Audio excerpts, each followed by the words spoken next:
राजनीति का रंग भी कमाल होता है, मतलब गजब होता है। गजब ऐसे होता है कि जो बात कल गलत लगती है वही बात आज सही हो जाती है, जो बात आज सही लगती है कल वो बात गलत हो जाती है। अब विष्णुगढ़ का मामला आपको याद होगा, कुसुंडा गांव का मामला। तो कुसुम्बा जो गांव था वहां पर बच्ची का एक शव मिलता है, रामनवमी का दिन होता है। पुलिस कहती है कि भाई हम तो रामनवमी में व्यस्त थे। खैर मामला राजनीतिक रंग पकड़ता है, बीजेपी उसमें गरमा जाती है, बीजेपी हजारीबाग बंद का आह्वान कर देती है। उसके बाद झारखंड बंद का भी आह्वान होता है, लेकिन तब तक पुलिस इस मामले का खुलासा कर देती है। पुलिस का खुलासा, पुलिस की थ्योरी भी गजब होती है। पुलिस की थ्योरी होती है कि भाई जो माँ है वो माँ अपने बेटे के लिए बच्ची की बलि दे देती है। लेकिन पुलिस की जो थ्योरी होती है उस समय, उस थ्योरी पर पूर्व विधायक बड़का गांव अंबा प्रसाद सवाल खड़े करती है कि गजब का बात है भाई। मतलब पुलिस कह रही है कि उसकी माँ को एक तांत्रिक ने बोला है कि भाई बलि दे दो अपनी बेटी की, वो बलि दे देती। उसके लिए एक जो है आदमी को पकड़ती, उसको बोलती कि मुझे अपनी बच्ची की बलि देनी, वो आदमी इसकी मदद कर देता है, बलि दे दी जाती है। और पुलिस की थ्योरी पर सब लोग चाहते हैं विश्वास कर लिया जाए। इस दौरान अंबा प्रसाद प्रेस कॉन्फ्रेंस करके पुलिस की थ्योरी पर सवाल खड़े करती। अब अंबा प्रसाद इस दौरान झारखंड की डीजीपी तदाशा मिश्रा को हताशा मिश्रा कहती है। गजब बात यह है कि अंबा प्रसाद जब प्रेस कॉन्फ्रेंस करती है और झारखंड पुलिस की थ्योरी पर सवाल खड़े करती हैं, तो इसका जवाब झारखंड पुलिस की तरफ से नहीं आता है। इसका जवाब हजारीबाग में बीजेपी के जो विधायक हैं हजारीबाग सदर के प्रदीप प्रसाद प्रेस कॉन्फ्रेंस करके और उसके बाद सवाल खड़े करते हैं अंबा प्रसाद पर। अंबा प्रसाद भी अकबका जाती है। ई का हो रहा है भाई, मतलब हम तो पुलिस की थ्योरी पर सवाल खड़े कर रहे हैं, जवाब बीजेपी के विधायक दे रहे हैं। ऐसा हो क्यों रहा है? जवाब मनीष जायसवाल दे रहे हैं, प्रदीप प्रसाद दे रहे हैं। खैर अब अंबा प्रसाद जो बोल रही थी, बीजेपी के प्रदेश अध्यक्ष आदित्य साहू वही बात फिर दोहरा रहे हैं। आदित्य साहू कह रहे हैं कि इस मामले में तथ्यों को तोड़ मरोड़ करके पेश किया गया है। और आदित्य साहू जो बोल रहे हैं, अंबा प्रसाद जो पहले बोल चुकी थी वही थी। तो अंबा प्रसाद अगर कांग्रेस में है और वो ये बात बोलती है जिसमें उन्हीं की पार्टी के लोगों ने साथ नहीं दिया, तो अंबा प्रसाद गलत है। और बीजेपी के प्रदेश अध्यक्ष अगर ये बात बोल रहे हैं तो उसके बाद बीजेपी के प्रदेश अध्यक्ष सही। मतलब चल क्या रहा है झारखंड की राजनीति में? हम आपको दोनों बयान सुनाते हैं, पहले अंबा प्रसाद का पुराना बयान आपको सुना देते हैं और आदित्य साहू का नया बयान सुना देते हैं। पता नहीं राजनीति में कब क्या कैसे हो जाए, भगवान जाने। सुन लीजिए दोनों के बयानों। ये चंदा मामा का कहानी सुन के लगता है कि डीजीपी मैडम के साथ साथ जितने भी उनके टीम के लोग हैं, जितने भी सब कांस्टेबल से भी निचले दर्जा का उनको ज्ञान है। डीजीपी मैडम, ये कंप्यूटर का युग है। जब ये कहानी लिखे थे तो पंचांग मिला के कहानी नहीं लिखा गया था क्या? तो झारखंड पुलिस के काबिलियत पे हंसू या रो समझ में नहीं आता है। अब बीजेपी कहती थी ना कि हम लाश पे राजनीति नहीं करते हैं, तो ये सही कहती है। ये लोग लाश पे राजनीति नहीं करते हैं, जिंदा लोगों को पहले लाश बना देते हैं, उसके बाद लाश के ऊपर राजनीति करते हैं। ये 8-9 दिन में हम लोग को पता नहीं चल पाया कि धनेश्वर पासवान का क्या हुआ। आपने धनेश्वर पासवान के साथ क्या किया? क्योंकि एफआईआर तो किया है, तो क्या वो निर्दोष है? क्या उसको क्लीन चिट दिया?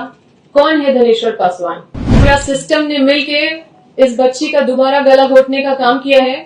चंदा मामा की कहानी लगता है सबको रास आ गई है। बंदी भी वापस ले लिया गया, मशाल जुलूस भी वापस हो गया, और हो भी क्यों ना, क्योंकि कहानी के रचयिता भी यही लोग हैं, पात्र भी यही लोग हैं, चरित्र भी वही लोग हैं। मैं डीजीपी मैडम तदाशा मिश्रा,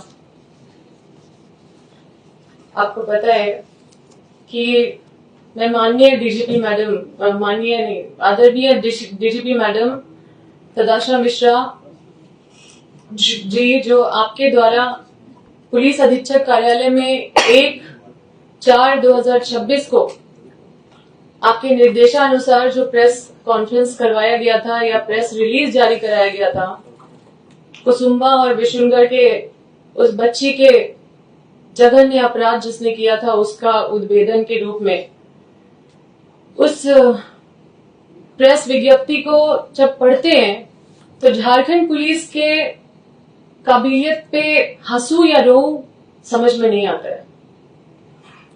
ये प्रेस विज्ञप्ति है, मैं एक कॉपी आपको भी देती हूँ। मैं कोई एक ट्रस्ट विज्ञप्ति रिसीव कर लीजिए। जब पूरा प्रदेश और पूरे देश में ये सनसनीखेज हत्याकांड का खुलासा को लेके, उसका कारण को लेके या गिरफ्तारी का उद्भेदन को लेके बेचैनी से लोग इंतजार कर रहे थे, तब 1/4/2026 को ये प्रेस रिलीज जारी किया जाता है मध्य रात्रि में। अब मेरा सवाल जो है वो पूर्ण रूप से ये प्रेस रिलीज पे आधारित है। कुछ भी प्रेस रिलीज में जो लिखा हुआ है उससे बाहर नहीं है। और मेरा सवाल सीधा डीजीपी मैडम से है, जो मैं सीधा आती हूँ सवाल पे। यहाँ पर बिशुनगढ़ में लोगों ने केस को मोड़ रहा है, मुझे पूरा विश्वास और भरोसा है। कहा कि बलि दिया गया, बच्ची को बलि दिया गया।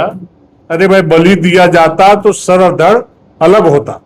हम लोगों ने कभी नहीं देखा है कि यदि किसी की बलि होती है, हम लोग करते हैं अपना देवी देवता का पूजा, बलि देते हैं तो सर धड़ अलग होता है। किस प्रकार से भारतीय जनता पार्टी के दबाव में आकर के सरकार के इशारे में उस केस को टर्न करने का काम किया है। इसलिए हम लोगों ने मांग किया कि इस केस का सीबीआई जांच सरकार कराए, ताकि दूध का दूध और पानी का पानी आ जाए। सरकार है, आप बोलिए, बलि जब दी जाती है तो बलि देने से सर और धड़ अलग होता है कि नहीं? कल एक प्रश्न का जवाब नहीं होता है कि नहीं? आप डेड बॉडी देखे थे? नहीं देखे होंगे। मैं जब उनका घर गया था तो उनका सर ना अलग था ना धड़ अलग था। उनको पत्थर से कूच करके, मोटे हथियार से चोट दे करके उसकी हत्या करने का काम किया गया था। जब समाचार पत्र की सुर्खियों में भी आया कि बलि दी गई, बलि दी गई, बलि दी गई, तो कैसा बलि था? इस बात को आप ही बतला दीजिए हमको। हम सीबीआई केस नहीं, सीबीआई की जांच की मांग नहीं करेंगे। ये आज भी पूछना चाहता हूं सरकार से, क्या आप बतला दीजिए कि बलि की परिभाषा क्या है, कैसे बलि दिया जाता है? इस प्रकार का गुमराह करके जनता को धोखा देते हैं लोग, अपराधी को बचाने का काम करते हैं।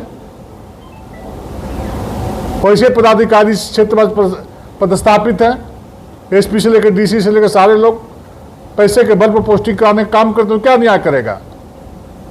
जब हमने झारखंड बंद का घोषणा किया, उसके बाद एसपी और डीसी उसके थाने में जाने का काम किए, डीजीपी को आने का लिए मजबूर किए। तो हमारे के कार्यकर्ताओं ने इस क्षेत्र का पुरजोर विरोध करने का काम किया था और बंदी से डर गए। भारतीय जनता पार्टी के कार्यकर्ताओं के दबाव में आकर के इस प्रकार का आनंद फानंद में निर्णय लेकर के इसको मोल्ड करने का काम किया, मोड़ने का काम किया।